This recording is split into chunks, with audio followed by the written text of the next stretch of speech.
that correct? Do we need 2 chairs up here?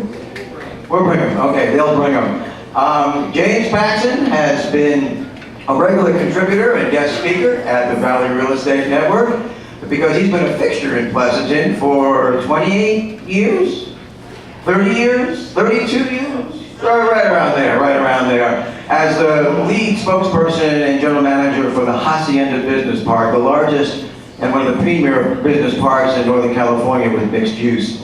In fact, just recently, as we will probably hear, we've seen a very positive 3-year trend in growth within the Hacienda Business Park and the businesses that have been coming to Pleasanton for all sorts of great reasons. So please welcome, with Dave Stark doing the interview, Mr. James Paxson.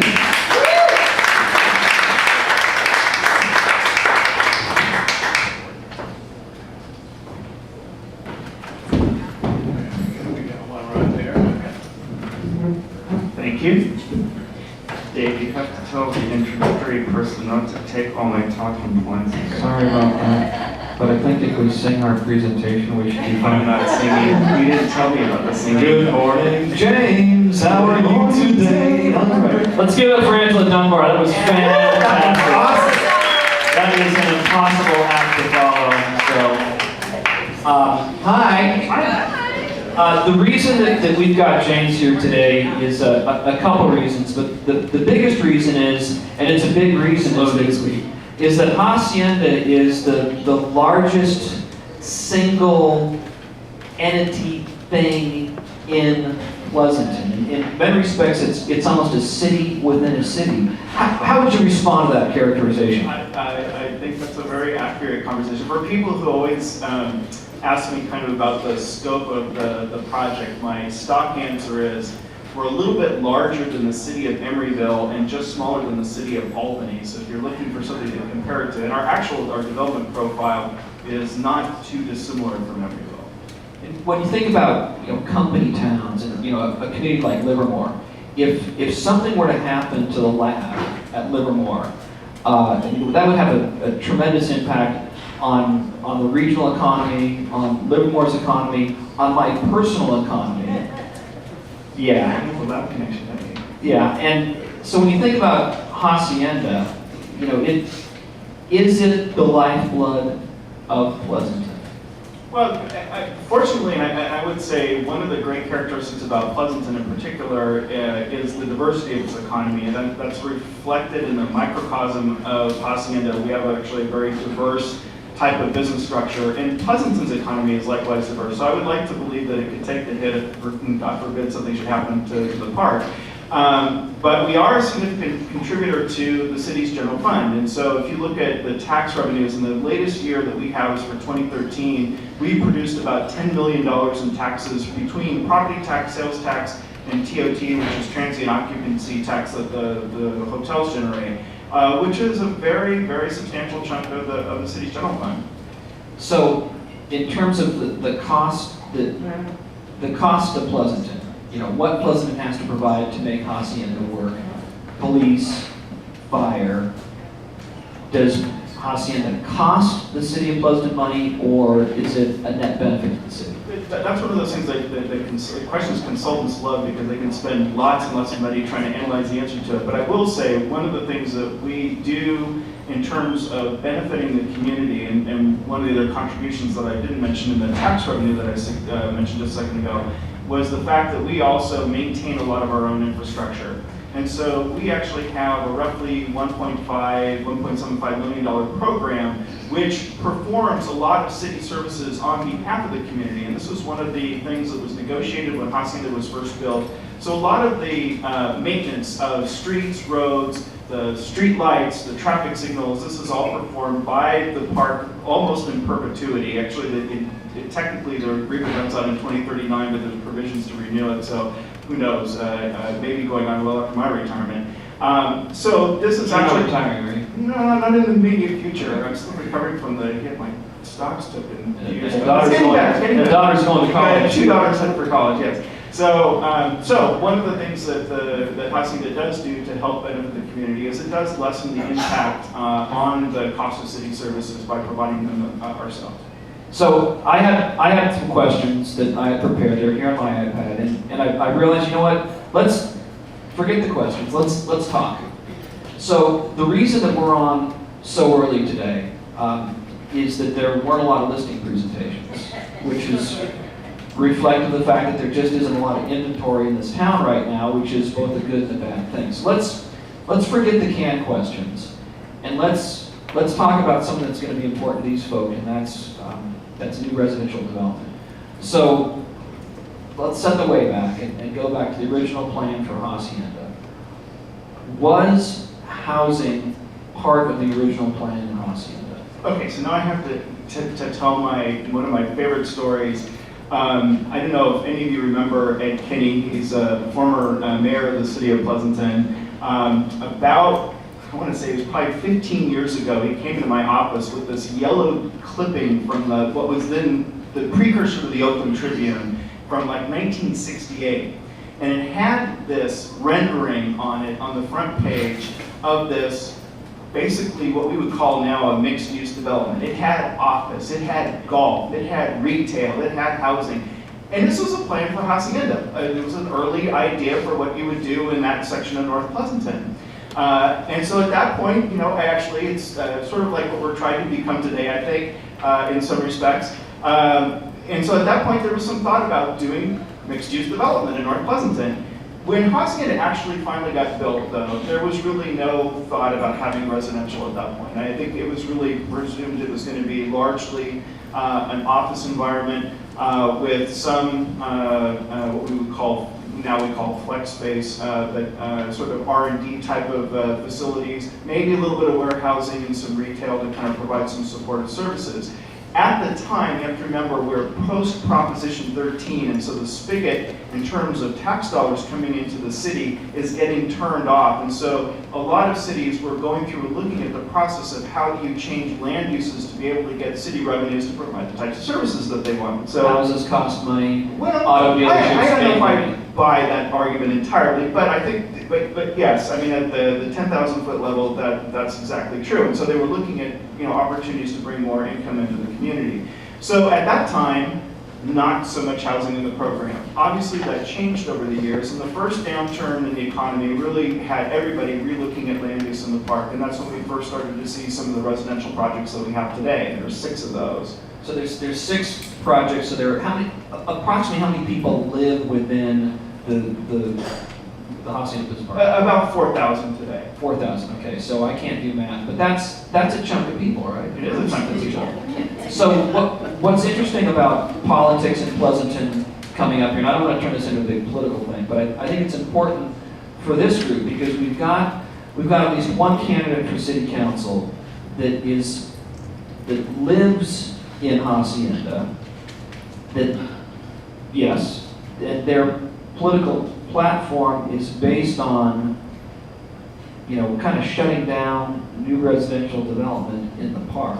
So actually, they do not live in Hacienda. They live just south of Hacienda, so they're across the arroyo from the park. Okay, so when you look at, and where I'm going with this, and I need your feedback as general manager. Let's make some assumptions here. Hacienda is critical for Pleasanton's economy. Yes. Yes. But the park has had to be flexible in terms of land use decisions over the years to remain viable, correct?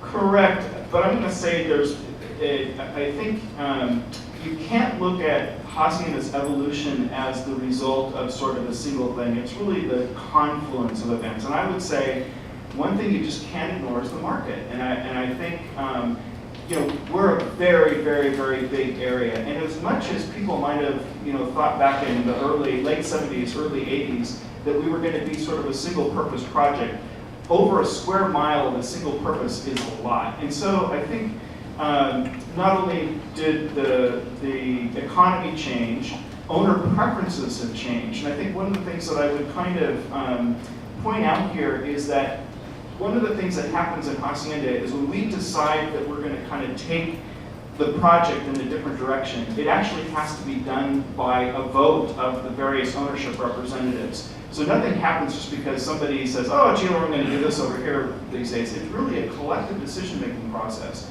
So our owners have consciously made the decision that they want to kind of look at a more mixed-use program, and that's actually something that's evolved over the last 10 to 15 years. Market certainly has a force on that, but I would also say one of the things that our ownership is responding to, and what the market is kind of helping to establish is, in terms of creating viable centers, both for business and for residents, a new program other than the one that we started off on in the late 70s and early 80s is really needed in order to keep us relevant for the next 20, 30, 40 years. Okay, let's do, so a couple things here. So Residential is part of that. Okay, that anticipates one of my questions. So, first things last. You mentioned that the owners have to buy off on any changes to the program. So that means that if you've got a project that wants to go from, an office building to a condo complex, even before you take that to the city, even before it goes to City Hall, Planning Commission, City Council, the owners within the park have to sign off on it. Yes, by a 66 2/3 margin. So it's not just a simple majority, it's really, you have to have a significant component of the park agreeing. And I'll tell you, for every time that we've kind of come back and talk to our ownership about land use changes, and especially kind of going to this more mixed use environment, actually, I would say on average, the approval rating's been around 74%, and that's only because when people don't vote when we ask them to, we have to count that as a no. So that also includes a component of people who just didn't respond when we asked the question. So let's take a look at what these land use changes could mean to Hacienda, which is a huge factor in Pleasanton in terms of revenue. So, you think of Hacienda, and some people might think, well, that's where Oracle is, or that's where Sushi is, or, Dave, what do you think when you think Hacienda? Lots of names. Lots of 600 acres. 600 acres. 875. Okay. Wow. Boom. So, in terms of it remaining viable, and my definition of viable is it makes more money for the city than costs. What does new housing, more housing in Hacienda mean? I think it means a lot of things, and I think one of the things that you certainly see when you look at preference studies for the workforce that's considered most highly desirable, and this is the Echo Boomer generation and the Gen X, they're looking for something more than just driving to an office building, parking your car, getting out and going into work, and then going home in the evening if they get the luxury of being able to go home, depending on what employer they have. So they're looking for more centers, they're looking for activity, they're looking for synergies between work and living. And so I think one of the things that we have to be responsive to is helping to create that type of environment. We are not going to be south of Market San Francisco. That's not what we aspire to be. That's not what this place is going to become. But I think we do have to be able to provide more opportunities for living and working, and for the ability to address the complicated nature of people's lives. People lead very complicated lives.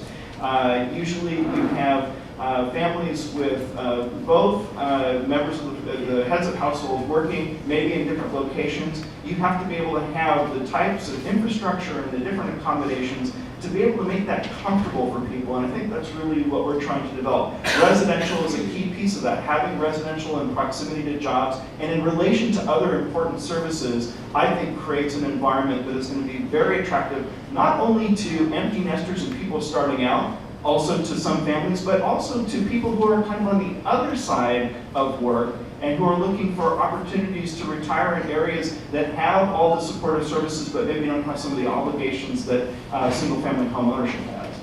So I'm going to ask you a philosophical, hypothetical, academic question, then we're going to dig into some nuts and bolts of actually what's happening on the ground. So here's a scenario. The Austin, Texas Chamber of Commerce sends a delegation to Oracle, all right? And they say, Oracle, why don't you move your operation that you have in Pleasanton, California to Austin, Texas? And I think that's What percentage of the employees like barbecue at Oracle? I'm just saying. I mean, this is all speculation. I'm not implying that this has happened, but I think it's conceivable that it could happen. What difference do you think it would make to Oracle if the city of Pleasanton could say, guess what?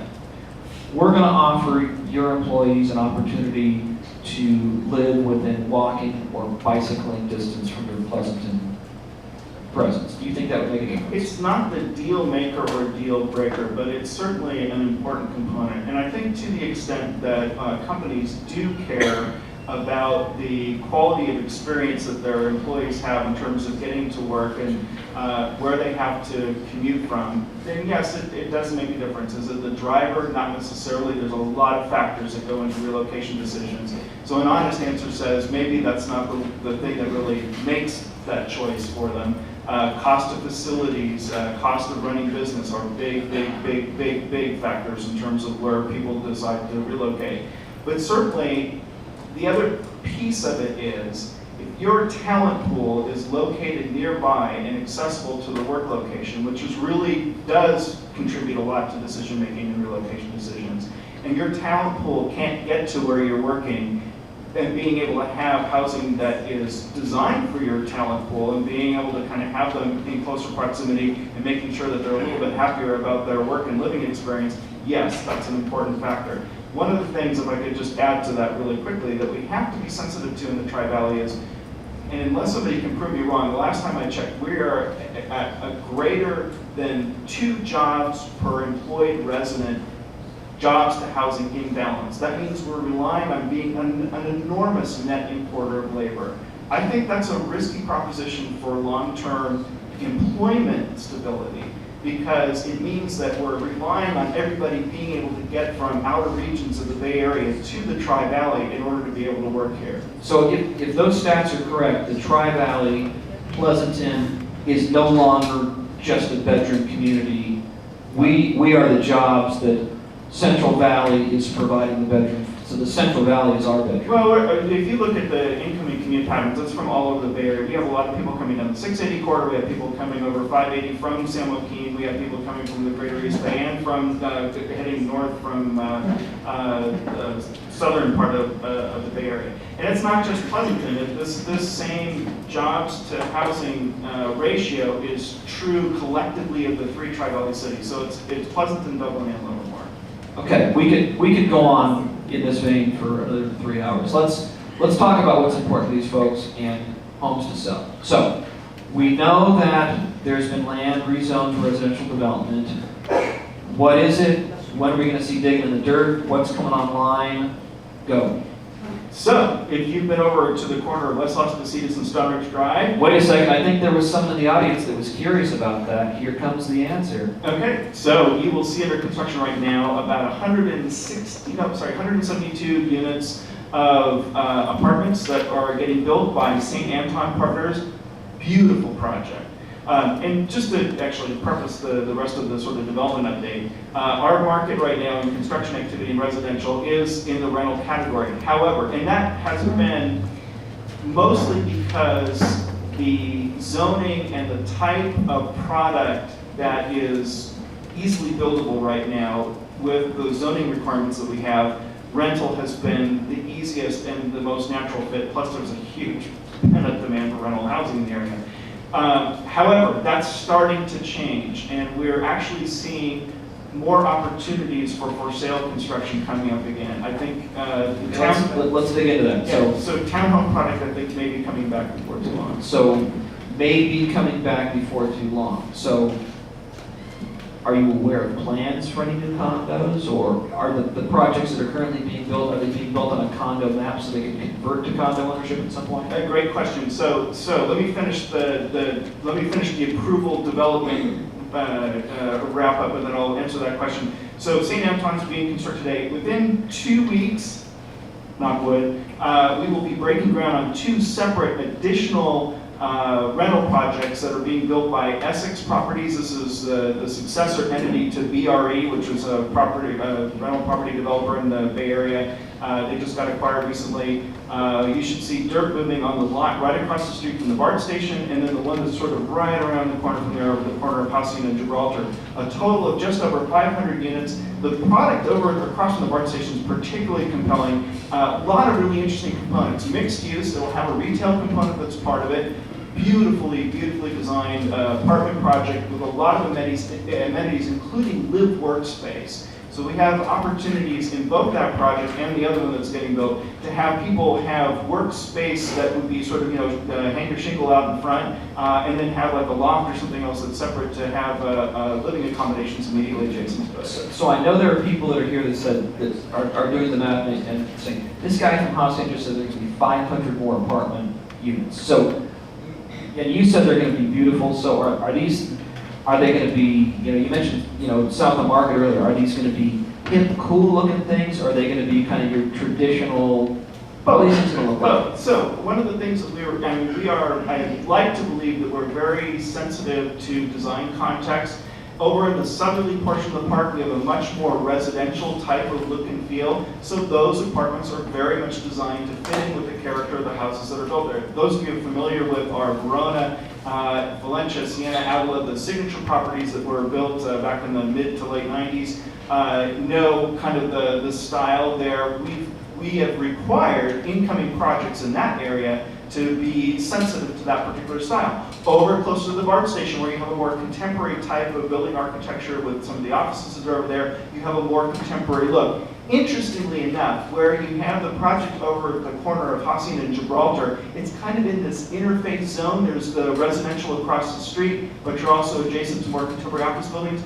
The architects for that came up with a really nice hybrid design. I think they're posted on our website. You can take a look at the images, but I think you're really going to like what we like. One of the things that Pleasanton is fantastic at, and this causes hair loss amongst developers, and sometimes whatever. There's a lot of process. I think you're familiar with the approval process in Pleasanton. Knows there's a lot of process, but that demands good product in the end, and we always have gotten outstanding results. If you look at any residential project in the park, they are really high quality. They have stood the test of time, and that's no less true of the projects that are getting built today. So it's great that they're going to look good, and I know that you don't represent the developers, and so I apologize not really for putting you on the spot. There's concern in the community, whether it's water use or whatever, and all this new housing that's coming online. So 500 apartments plus the stuff that's being built on West Lospo. That's not all. Okay, well, we got some stuff coming online. What does this mean for the impact on traffic, on schools? How do these things fit in, and can the community handle this? I believe the answer to that is absolutely yes. And I would note that all of these projects do get studied to death. And I don't mean to be pejorative about that. I think it's important. Obviously, all the environmental analysis that goes into these projects is important to do to answer those specific questions. There have been 3 environmental impact reports looking at the overall design of the park, and especially with some of the changes that we've brought on board with the addition of the new residential over the last 10 to 15 years. Every one of those environmental impact reports extensively looks at traffic impacts. They look at infrastructure. They look at schools to a lesser extent. Schools, because they're governed by a different body, as you well know, have their own sort of process to go through. I think there's been obviously a lot of concern about schools. I understand that there's an interesting article coming out in the Weekly today, kind of talking about the state of Pleasanton schools. Those, I think, still, though, receive an enormous amount of support from every residential project. The state sets a limit on the amount that you can basically legally assess a project for school contributions. Our projects probably pay 3 times that rate by entering into a specific agreement with the school district that allows them to give, and they have to call it a gift. So it is called the gift agreement, but it's because the development community in Pleasanton has worked with the school district to try and bring more money into the system to make sure that they maintain the quality of education and the quality of the school system, because they know that's one of the factors that makes the community so desirable in the first place. Okay, very good. I got one more question, and I want to open up to the audience. You got 90 seconds to brag about the park, whether it's a new business or a new bento box at Ume. So ready? Okay. Wait. Go. Okay, so most of the time, for the last 3 years when I've come to present, I've had to tell people to go back to the bar before I start speaking because they would probably want to begin drinking before I say anything because the news hasn't been particularly good. Minute 15. I understand. So, lots of good things happening. As it was noted earlier, we've had over 3 years of positive absorption in the park. We're starting to see things come back in the business sector. That's great. In addition to the 3 projects that are going to be under construction over the next couple of weeks, we have 2 other residential projects that have been approved that will be moving forward within the next few months too. I think that's enormously important. We can talk about that more if you like. We have new investment in the park, which is really exciting. Investors are back in a big way, which is good because it signals there's more money coming into the community in terms of rehabilitating projects, getting more energy because there's business expansion going on. What was that, 3? Oh, 30, okay, good. So recently we've had about, I think since the beginning of the year, we've had 4 or 5 major acquisitions. Really exciting tenants. Growth within the community from existing tenants. Ask me about Viva Corporation. Ellie Mae is another big expansion. And with some of the new owner investors, we're starting to see more opportunities to bring new companies in from outside of the area, which is something we haven't really seen a lot of in the last 5 years. Well, give a round of applause. That was 90 seconds. Okay. We obviously, you know, I've known James for more than a decade. I met him before I came on board with Bay East when I was serving on the Housing Commission, and clearly, you know, lovely guy. I don't want to monopolize the conversation any longer. Let's open things up to question. D-Dub, what's up? Outside voice. There was properties along West Los Casitas, single-story properties. I was very surprised that those didn't turn into condos. So they are. Okay. So one of the projects, so not condos, let me talk about the condo thing really quickly. The dynamics for the cost of construction of pure rental versus potential condo have just started to tip in favor of potentially looking at condos. We have not seen anybody record a condo map on a rental project yet, but I would not be surprised if we potentially see that with some of the future projects. There's definitely talk about the opportunity to do more townhomes in the future. So to answer your question, there were 2 sites rezoned on the south side of West Los Casitas. One of them was a roughly 85,000 square foot single-story building that we built for AT&T back in 1982, 83, if I remember correctly. That building has been vacant for many, many years, and the problem is there have not been tenants for the full building that does not demise well. So consequently, a prior ownership was interested in getting the residential overlay on it. Long story short, it was sold to residential developer Summerhill. They have a project entitled on that site now, so you will see a tear down of that existing single-story building replaced with a multifamily project. What about the rest of them along that street? So the project immediately next door to it also has the residential overlay on it too. And right now it has tenants that have leases for the next 4 years. The owner of that property today is not a residential developer, but they may be interested in looking at a residential opportunity when it comes time towards the lease renewal. They're going to have to take a look at the market in 4 years. Thanks. Good question about and that's an important topic, especially in election coming up for city council. Yes, ma'am. Got it. Okay, there you go. Hey, how you doing? My name's Mac. I have a question. It's probably kind of rudimentary. It doesn't probably have anything to do with Hacienda, but I was just wondering, the property tax revenue that is generated, does the city of Pleasanton participate in that in any way? I'm not sure I understand it. So, I mean, they participate in that they get some of it. So, That's what I mean. yeah, absolutely. So, yes, there's roughly, so that $10 million figure that I alluded to earlier, about, if I remember correctly, about 5 million plus of that is in real property, and then there's additional like 330,000 or so of personal property that goes directly to the city. That's it. That's it. Hey, big round of applause for James Paxson, General Manager of Hacienda Business Park. Thank you very much.